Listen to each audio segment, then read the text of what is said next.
Le juge peut jouer un rôle clé parce que le juge peut donner un sens au droit.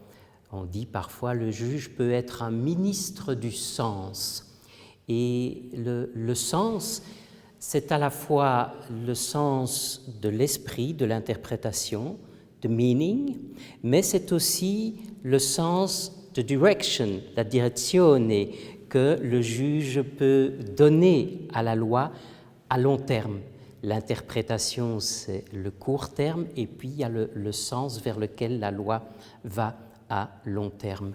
L'idée dans le droit international des migrations, c'est de constater que le rôle du juge là est encore plus important que dans les autres domaines du droit, parce que en droit des migrations, la personne concernée, c'est le migrant qui ne participe pas à l'élaboration de la loi, parce qu'il n'a pas le droit de vote comme les autres personnes, et le migrant, dans le cadre politique de l'élaboration de la loi et dans le cadre juridique de l'application de la loi, il faut qu'à un moment donné, il soit reconnu comme quelqu'un, qu'ils ne doivent pas dire « My name is nobody », mon nom est personne.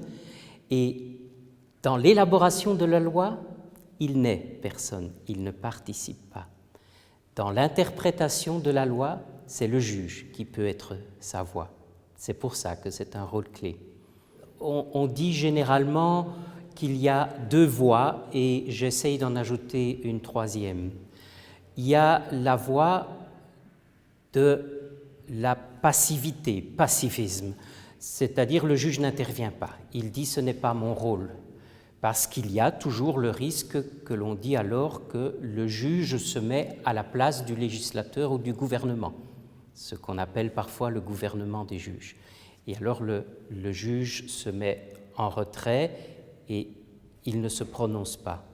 Il y a l'autre possibilité où le juge va aller loin pour donner un sens à la loi, et parfois on va dire là c'est de l'activisme, mais c'est possible. C'est possible pour le juge non seulement de suppléer à des lacunes dans la loi, de répondre à des lacunes, mais aussi parfois d'interpréter la loi vers un sens nouveau. Et parfois, les revirements de jurisprudence, c'est ça. Le risque, c'est que c'est un peu deux extrêmes. Pacifisme, rien, activisme, beaucoup. Il y a peut-être une troisième voie entre les deux, d'équilibre, parce que surtout dans le droit des migrants, il n'y a pas que les droits des migrants, il y a aussi la souveraineté des États qui sont en droit de contrôler leur territoire. Et la voie d'équilibre entre les deux peut être pour les cours, à Strasbourg ou à Luxembourg, de parfois utiliser des concepts plus larges, ce qu'on appelle des concepts indéterminés. Par exemple, l'essentiel des droits, the substance of the right. C'est très large et c'est quelque chose qui à la fois peut être vague, mais petit à petit, dans cette espèce de corbeille, les juges pourront mettre des choses concrètes. Voilà, ça, c'est l'essentiel des droits de la personne. La personne ne peut pas mourir, on ne peut pas porter atteinte à la vie de la personne. C'est dans les textes, mais dans des cas concrets.